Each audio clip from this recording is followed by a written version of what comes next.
Good afternoon. So my game plan today was talk a few minutes about the accident we had in Seattle, what we found, what we learned from it, and then just have some time for some question and answers, some discussion about just from the industry's perspective about anything you want to talk about cranes with somebody from Washington instead of from Canada. So anything you want to know about cranes once we get done with this part. So I've already had the introduction. I'm Brian Haight. I manage the crane compliance group for Department of Labor and Industries. And what we want to mainly talk about is the accident that happened in Seattle on April 27th. So the project was a dismantling of a 278-foot Liebherr tower crane. This was happening downtown Seattle near Lake Union, a very densely populated, high traffic area. They came out and they started assembling the mobile crane to do this operation at 2 o'clock that morning, and the project was going to continue through that day and be finished up by that evening. So after they had their normal pre-job plans, got everything in order, they started doing the dismantling process, and they started out by removing the jib, the counter jib, the hoisting apparatus, and everything was going fine. Everything was working out well on these parts. It took most of the morning to accomplish that part of the disassembly process. Then they got ready to take the masthead off, and if you look at the picture, you can see that we have some problems already arising because, does this have a pointer? Yeah. So while they're up here taking these bolts out, I'm looking down here and there are no bolts and pins and sleeves in the stuff for the cab slewing assembly already. So the issues begin. They get the masthead off, they come in and they hook onto the cab slewing assembly and attempt to pick it. It hangs up on its mounting slightly. It won't come off. So they were already picking really close to capacity on the mobile crane, so they had to unhook, reconfigure the mobile. It's a process that takes 30 or 40 minutes with a big mobile with a big luffing boom. They got it reconfigured and they got ready to go back in and get back to work, and the anemometer was showing wind gusts that were getting up over 20 miles an hour. And that GMK 550 crane with that kind of a luffing assembly could only work at 13.5 miles an hour. So they said, we still can't work. So during the time while they were reconfiguring the crane and repositioning and not being able to work due to the wind gust, the dismantling crew decided to make the most use of their time and take all the rest of the bolts and sleeves out of the crane at 40-foot intervals. So every 2 sections, what would fit onto a trailer. So at 3:27, a gust of wind came through that was about 49 miles per hour. With all but one bolt and one sleeve taken out at 40-foot intervals, and the base mounting bolts being detorqued as well, the structure had too much slop in it, basically. All the forces weren't being directed down into the ground anymore. They were being directed against the steel itself. Then it was too much for the steel, and it sent the tower crane over. As you can see, it just tumbled in pieces when it came down, and there were 2 iron workers up at the slewing ring level that rode it down and were killed, and there were 2 members of the public and cars that were crushed as well. So here you can see where the forces of that wind ended up being directed. This was the highest bearing point. It was the lowest point when there wasn't any support from the concrete deck of the building itself. So it was where the most accumulated force came into, and it just tore the metal out of the side of the structure of the tower mast. You can see also that, there's no pins in any of this. They're all right here.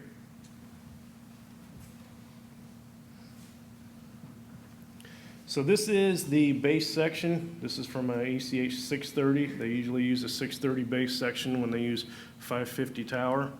So this is the lowest section that's tied into the ground, and you can see there's no pins in it either. This is the sleeve. There's no pin in the sleeve. We think the sleeve was stuck or it would have been gone too.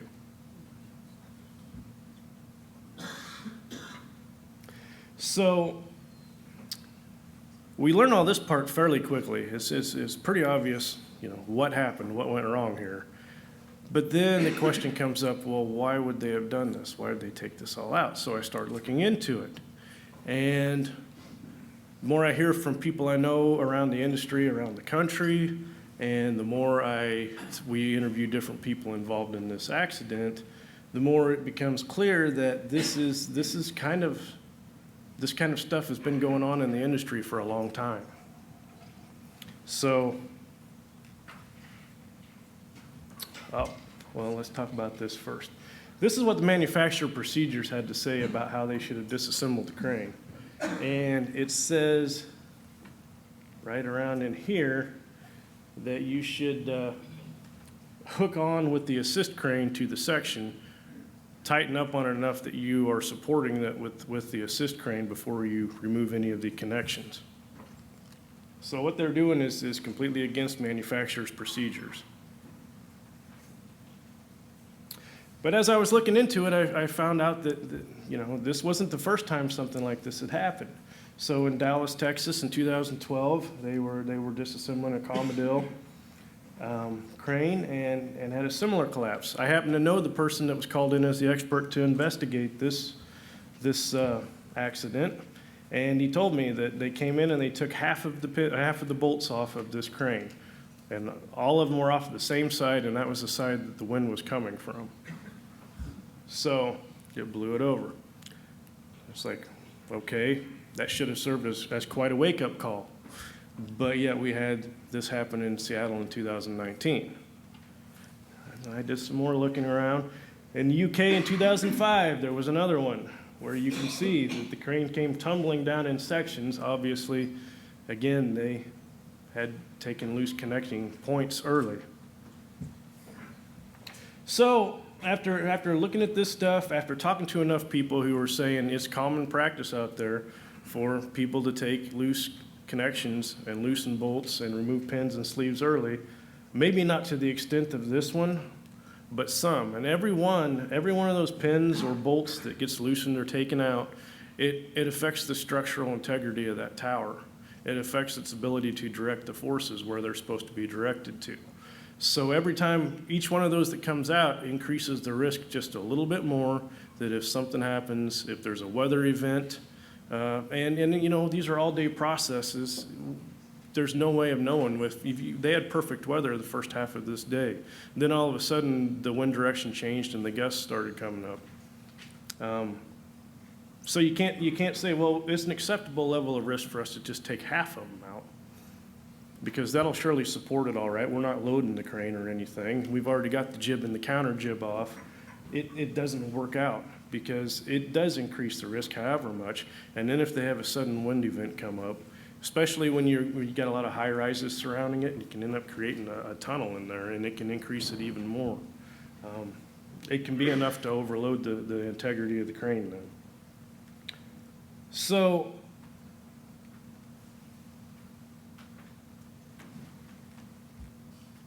at the point when we figured out just how much this was going on in the industry, we put together a hazard alert. We sent that out to everybody in the industry that we could reach with it in Washington. I sent a copy of it out over to Scott Ketchum. He's the director of construction for OSHA. I communicated it to BC Crane Safety, and it's basically saying that the two key elements that the industry needs to address in order to keep something like this from happening again. And the first one is follow manufacturer procedures. It's as simple as that. They aren't a long, complicated set of procedures for the structural elements of assembly and disassembly of a tower crane. It gets a little more intricate when you get into the electrical components and setting your limits, but the structural part is pretty short and pretty simple. almost every manufacturer for almost every crane is going to say, don't take any connecting points loose until you're attached with an assist crane. I have found a couple that don't really address that. They may be changing that now, or they will be addressing that. But if they don't, we're thinking that we will address that in some rule updates, specifically addressing connection points and when you can take them loose. But that's point one, is manufacturer procedures. They're there for a reason. They are fail-safe if they are followed. The second one was there's confusion in the industry about the roles that different people have.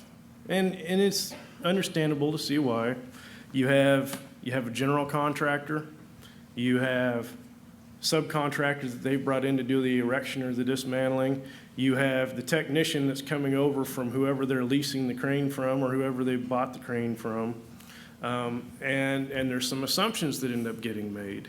The general contractors, in a lot of cases, have been assuming, look, I've hired the expert tower crane erection company. I've got a representative from the manufacturer. They're obviously the expert on this thing. They've got it covered. Then you got the assumptions from, the crane company. Well, we aren't responsible for anything out here as far as being an authority, because we didn't hire these people. We don't have any authority to fire them or to get them off of here if they don't want to listen to us. And then you have some assumptions from the crew doing the work too, that, hey, if they say it's good, we're going for it. And nobody really knows who's in charge. And nobody really knows, since they don't know if they're in charge or not, what their responsibilities are and how much they need to know about the thing. So we need to straighten that out in the industry. We need to make sure that the general contractors understand that they have a responsibility to understand the procedures and make sure that the people that are doing the work understand the procedures. We need to make sure that the people who are doing the work understand that, and this is a correction that needs to be made, that you can't be disconnecting things early. This is something that started, 20 years ago or more, with somebody taking a couple of bolts loose early and nothing happened. And so then that crew's doing the work over and over again on different cranes, and that's kind of becomes a habit to take a few things loose. Not everything, but a few things. And then a couple of those people leave and go over to a different company and start working with a whole new crew. And, hey, this is the way we always do it. Just take some of these loose. And so then a few more get taken loose. And the next thing you know, you have a crew that's saying, yeah, this is standard procedure. Once we get the jib and the counter jib off, let's just go through there and take all the connection points loose. And it takes time to get there, but once it was there, from what we've heard literally in the industry, there is a large percentage of the industry that thought it was perfectly okay to at the least take half of the connection points loose, if not all of them. So that's just an industry correction that has to happen. That's not the way to do it. Nothing might happen, but one day something really bad's going to, and in this case, something really bad did. And it's not, the 1 to 2 hours of time you save doing it is not worth the 30 to 40% increase in risk that there is that something bad's going to happen from doing it. So my ask for all of my colleagues in the crane industry in BC is to help get this message out to the industry that, sometimes a couple of hours of time savings isn't worth it, and we need to do things the right way to make sure that nothing like this ever happens again. And now, any questions anybody has about the incident, about anything that we're doing with cranes in Washington or anything, I'm happy to answer. Yeah. Often it's a series of missteps that compound to a catastrophic outcome. One that you brought to my attention, for the mobile to have to reconfigure after trying to make a lift. That should have been pre-planned. That mobile should have been reconfigured in advance of attempting to take the tower or the ring gear off. Would you not agree? So yes and no. So there was considerations for them having shortened up their boom so they'd have more capacity in the first place, but they did the calculations and where they were set up at, and they had enough capacity. And they didn't know that when they assembled this tower crane, they had to spend an hour and a half trying to get the slewing ring down and into position because it was hanging up on the assembly too. Because nobody shared the notes from the log from the assembly with the disassembly crew, or they could have known in advance that, hey, we're likely to have problems taking this cab slewing assembly off. Sometimes those slip on in 5 minutes. You throw it up there, you slide it down, boom, it's on. Let's tighten up the bolts. Yeah, another challenge is time restraints. You have a permit, you've got a 12-hour window, at least in Vancouver. I mean, we could try and submit to have a second day to remove the crane, but that over time can compound trying to take shortcuts. Not making excuses, but I think maybe part of this culture of getting ahead of yourself could be for that reason. At least that's one of my arguments locally. It's whether it's the dark window for the street permit. In our case, we're setting up the hydraulic at 7 a.m. We have noise restrictions. I know it's common, I've worked with crews in Washington State where it's common to set the mobile up at 2 a.m. so that at 7 you're going to work. Us, we're lucky if we're going to work at 9 and trying to get that machine off the street by 8 p.m. So it can contribute to making errors, trying to take shortcuts. Well, absolutely. And in different municipalities, that's going to run a little differently. It's not as big of a challenge for them in Seattle. They're worked with a little better on that kind of stuff. But if that's the case, if they're given that narrow of windows, then I think just some communication about the fact that, this is going to have to stretch to a 2-day operation or something in order for us to get this to happen, because you don't want people cutting corners. And I would hope that the city would listen on that. This incident has brought up that conversation, and it's being discussed because of this outcome, so yes. Am I on? I'll stand up. It does sound like there's a lot of really interesting pieces, and thank you for coming up here and sharing the presentation, because I'm certain myself and everybody else in this room, we were super curious about what actually the details of this incident were.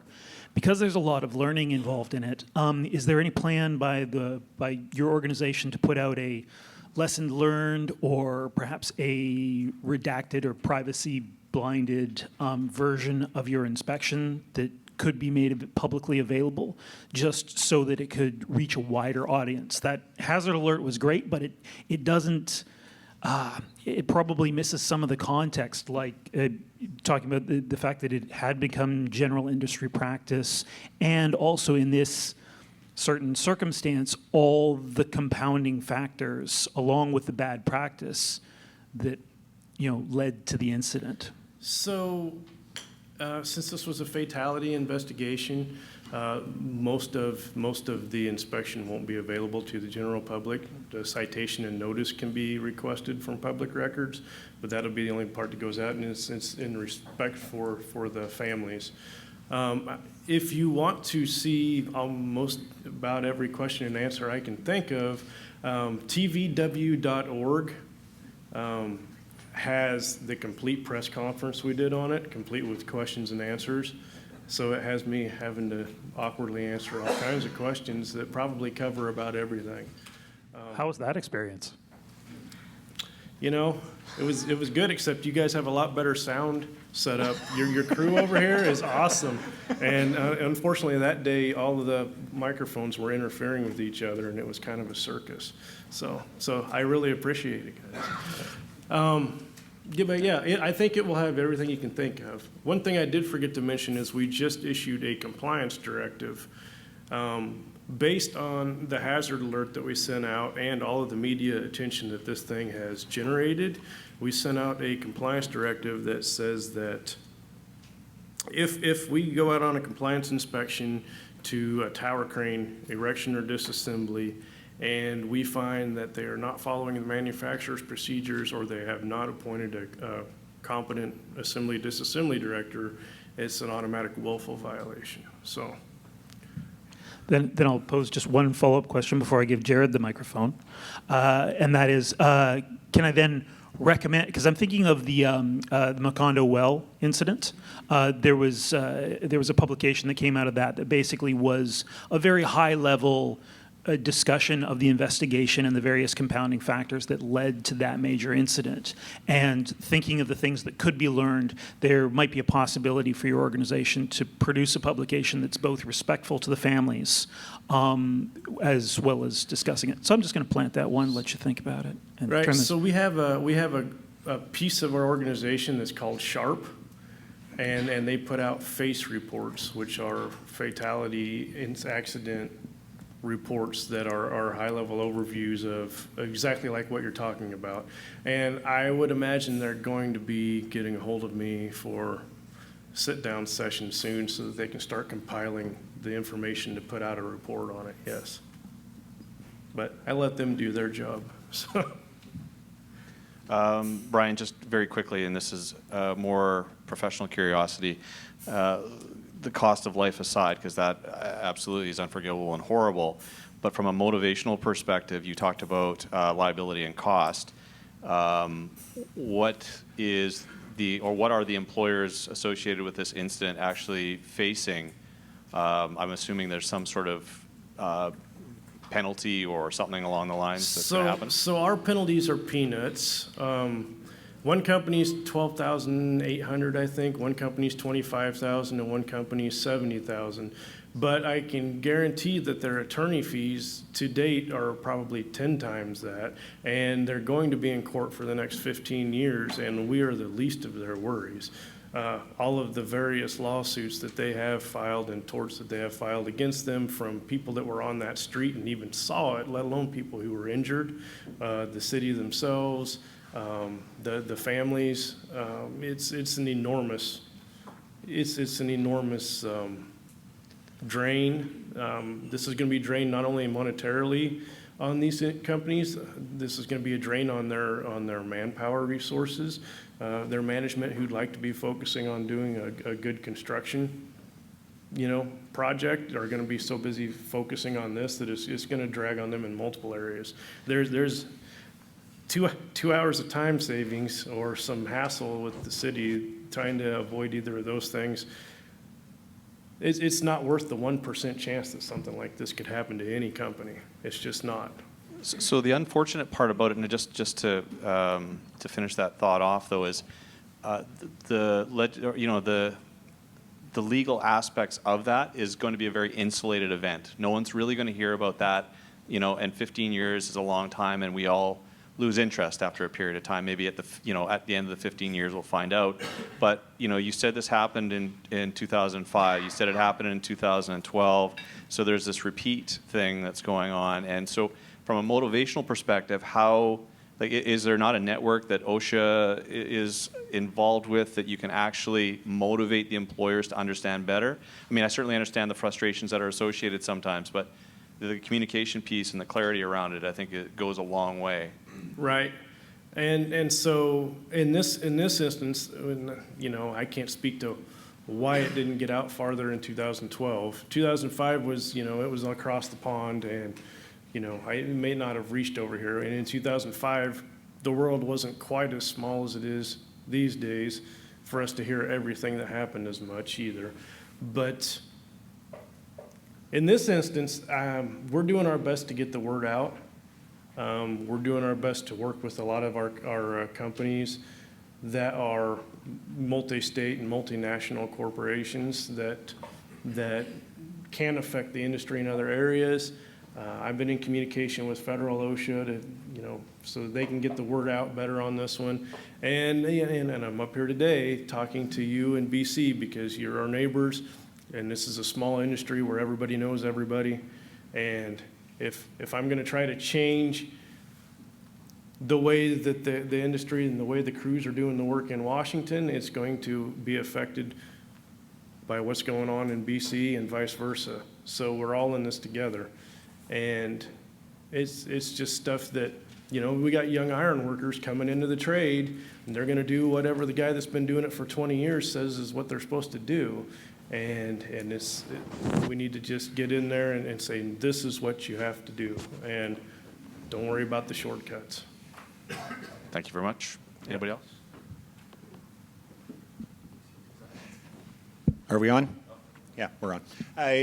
So I appreciate the efforts being taken around prevention. And there's been a number of recent incidents, both in Canada and the US, with tower crane failures. So this one was maybe a little more directly human related, but I'm curious if there's any efforts being put into trying to address mitigation on top of the prevention efforts. As far as mitigation, what do you? So in this particular case, you had a crane come down onto a public roadway. That roadway wasn't blocked off. There was no traffic control and no expectation of it. But it was during a time when, if you go down a certain risk map path, you could anticipate a bad outcome for any number of reasons. This just happened to be one that was particularly preventable. So I'm just curious if either the city of Seattle or Washington or anybody for that matter is considering mitigation during higher risk operations, or are we strictly focusing on prevention? So we're focusing on prevention in this case. So they had the street closed to the side where they needed to be to work with the mobile crane and to unload the sections of the tower crane as they were coming down. That section of the street was closed off. All the bike paths were closed off. Nothing could get through there. The Mercer Avenue, which was a very busy street, there was no reason to think that anything would cause a problem with Mercer Avenue unless there was a crane collapse. And there was no reason to assume there was a crane, would be any chance of a crane collapse if manufacturers' procedures were followed. They're very good procedures, and they're pretty foolproof if they're followed. So the risk of actually having an incident on Mercer Street, if manufacturers' procedures were followed, is so minute that I don't even know if I can get down to that decimal level to where it would hit. And I don't think that the public, if they shut that street, a street that busy down for virtually no risk, I don't think the public would stand for it. Because you have 250 cranes around here. We have 120 in the Seattle metropolitan area, constantly going up and coming down in these high population areas. And all data we can look at says that if the procedures are followed, there's not a risk to those traffic ways. Then I don't think it's likely that they would close every street that's around the operation that could possibly be touched by the operation down. The ones that are involved in being an area where the work's going on, sure, definitely. And they need to be closed down for long enough for people to get in and get the work done without feeling that pressure to get the work done quickly, so that they can take the time to make sure they get the work done right. But the incidental streets, if you got a tower crane that's 700 feet in the air in the middle of downtown, and you tried to shut down every street that could come in contact, should anything go wrong, I don't know how the city could even function at that point. So I guess that's my answer. The other piece of that is it's not really in our hands. That would be a city, a municipality decision to make.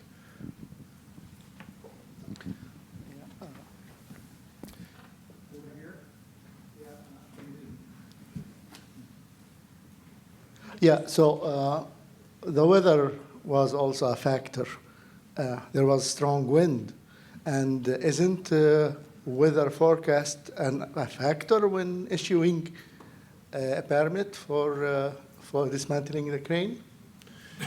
So there's no real permit issued to dismantle a crane. There's a street closure that they had to get issued so that they could go in and do it.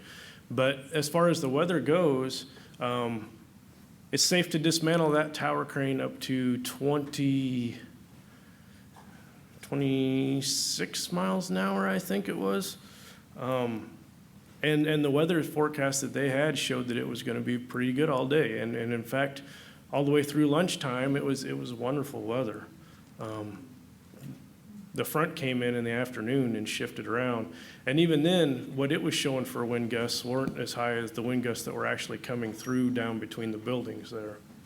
The weather forecasts don't tell you what affects buildings and the alleyways running between them, the tunnel effects that can bring up.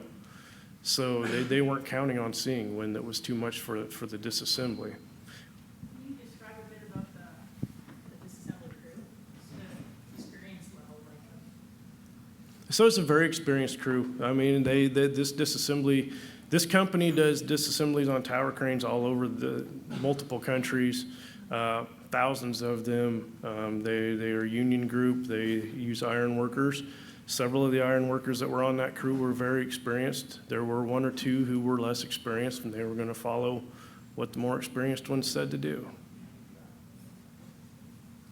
Yes. You said that they mobilized at 2 in the morning. How long did they expect to be there to get the crane down? Like, what was their plan? How many hours? I don't know if they had an exact hours estimate, but they figured they would be done that day. And all I'm getting at is, after 8 hours or 10 hours or 12 hours, you know, what is the likelihood whatever they're doing might go slightly awry, right? Yeah, This sort of links to where Remy was going, I think, with his city permit and the long hours that people are putting in to do this. I would agree, but for the most part, the ones who were there and working that early in the morning were the mobile crew and getting the crane set up, and not the actual workers that were doing the dismantle work. Yeah. Maybe this is an impossible question, but what's the next risky thing that is common industry practice right now? And how do you go about identifying those risks before it turns into an incident like this? Well, that's a good question.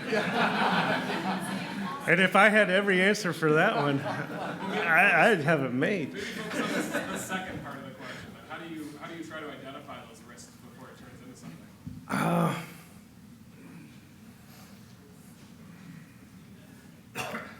The unfortunate reality is you got to be made aware of them somehow.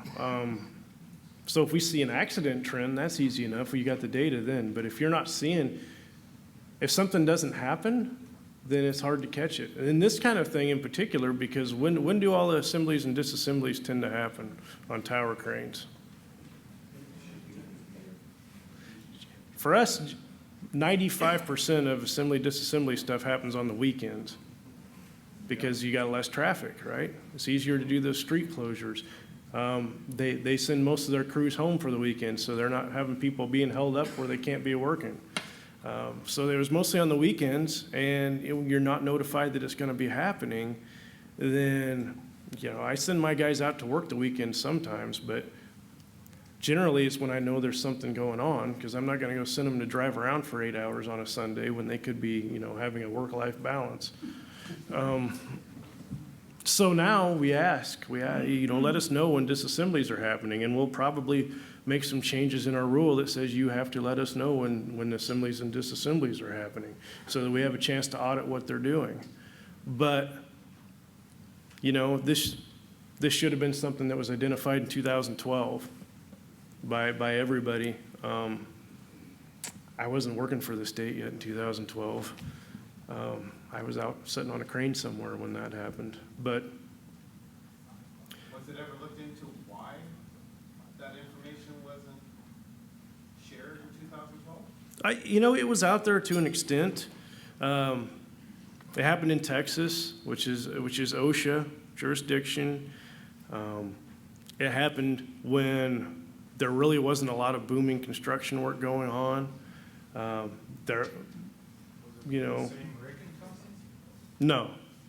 No, different companies, different machine. No, I mean, it was out there a little bit. You had a guy talking about it some that says, look, this is an industry practice, and the industry needs to look at this. And, you know, I never really heard anything about it until after we had our accident, and then I see it. So did the investigation pinpoint where the deterrent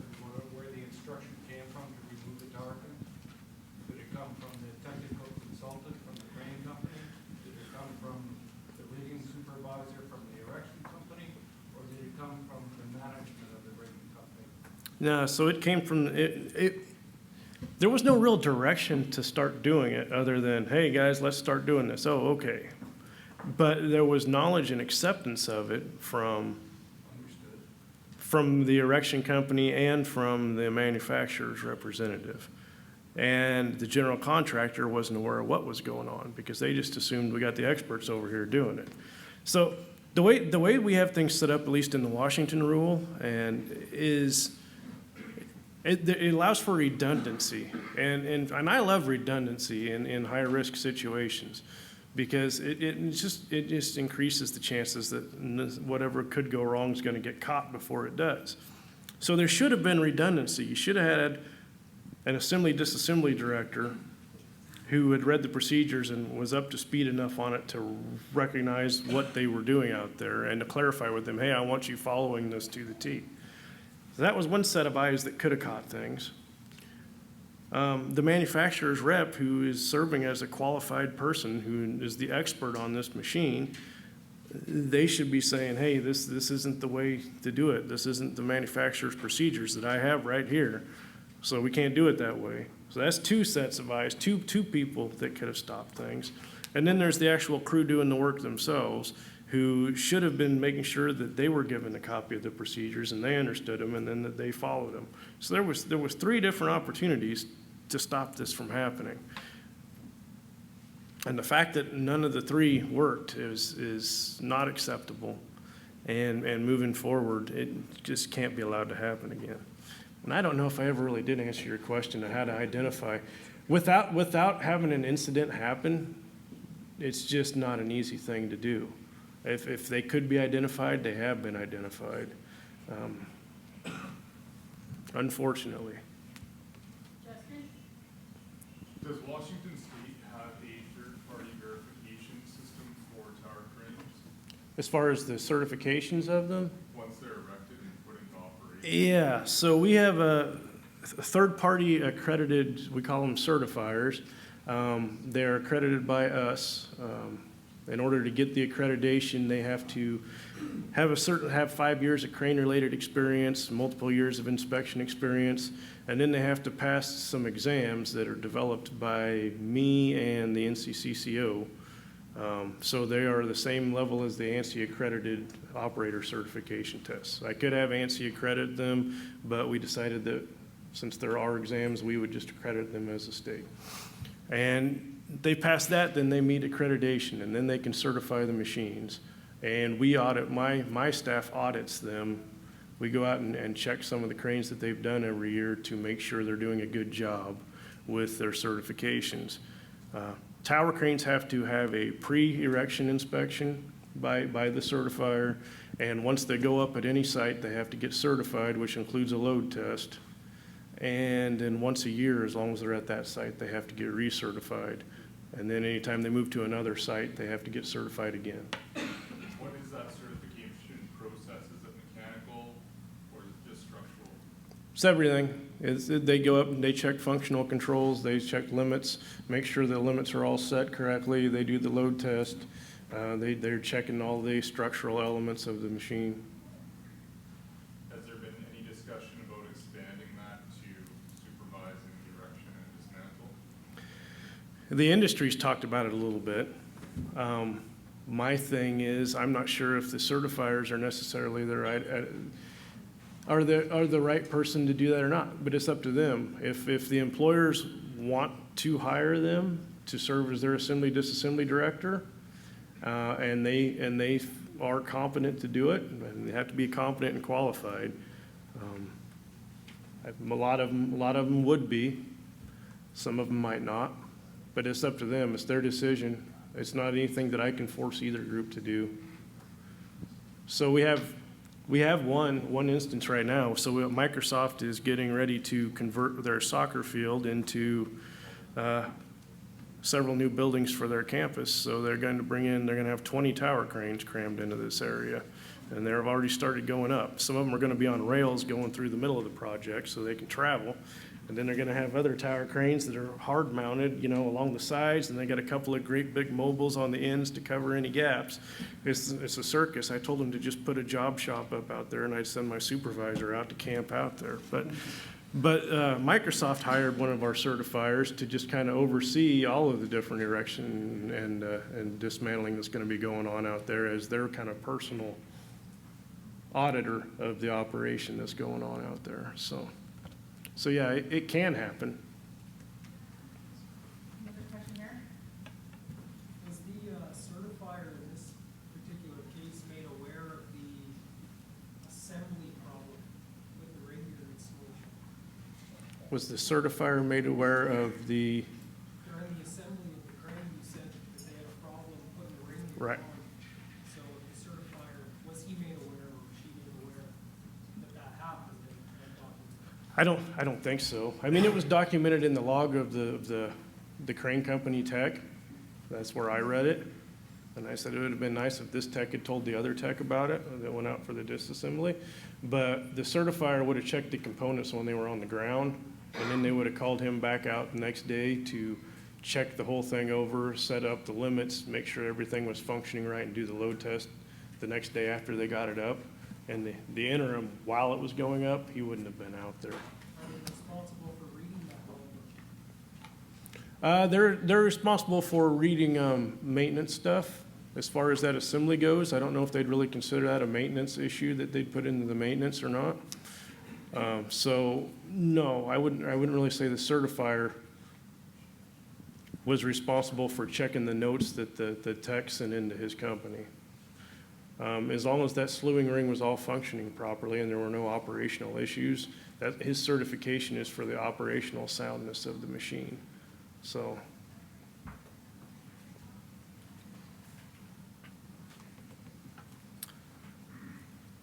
Yes. Did you say the iron workers were issued from the hall?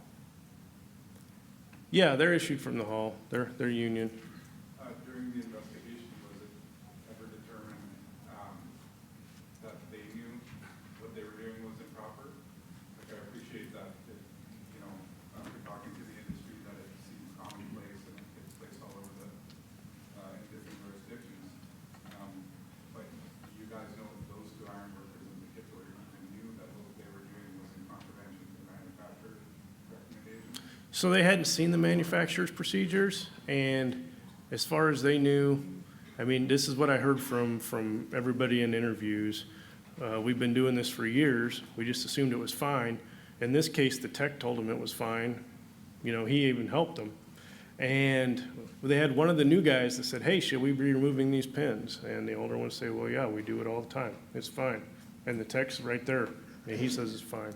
So, The reason I'm asking is, you know, workers in this province have three basic rights. They have the right to know, the right to refuse, and then freedom from repercussions for having refused unsafe work. And, you know, it stands to reason, I don't know any of the particulars, but I remember from the details of what was released, they're quite young, those two workers. And if they hadn't had the opportunity to see the manufacturer requirements for disassembly, it does stand to reason based on the description that if they're superior tech or the crane company that rented the crane to the GC, none of whom they're employed by, that they wouldn't have even known that they were doing something in contravention or had the opportunity to refuse unsafe work. So I'm curious if, sort of out of the results of the investigation, if there's any mechanisms being put into place to make sure that young workers understand that they have those rights. I mean, I'm not familiar with Washington state legislation, but that's something that's very important in this province, right? That the workers have a right to know, is basically the points for proper training. well, yeah, so they, citations involved for lack of proper training. And, I mean, there were 4 iron workers on that crew, and neither of the 2 that were at the top, I mean, and they were all involved in the operation. And there was only one of them who wasn't very experienced and hadn't been working with that company for a long period of time by that point. How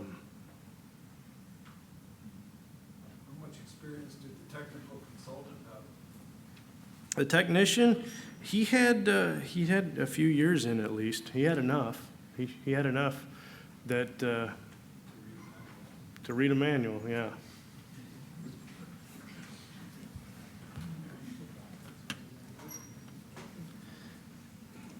Yes? Are there any current, what are the current requirements for the tower crane erection disassembly personnel in Washington State? The current requirements for, The qualifications? so the erection crew has to be qualified to be able to perform their task. They have to be trained and qualified. That's the employer's responsibility, to make sure they're trained and qualified to do whatever their task is. That's the same for any employee. For the supervision of of assembly disassembly, there has to be an assembly disassembly director who is a competent and qualified person, or a competent person assisted by a qualified person. So the competent piece means that they're capable of recognizing general hazards and they have the authority to do something about it. And the qualified part means that they have, by knowledge or degree or experience, the expertise to do the job.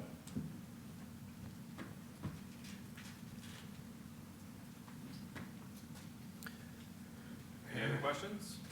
Going once? Twice? All right. Sold. Thanks a lot.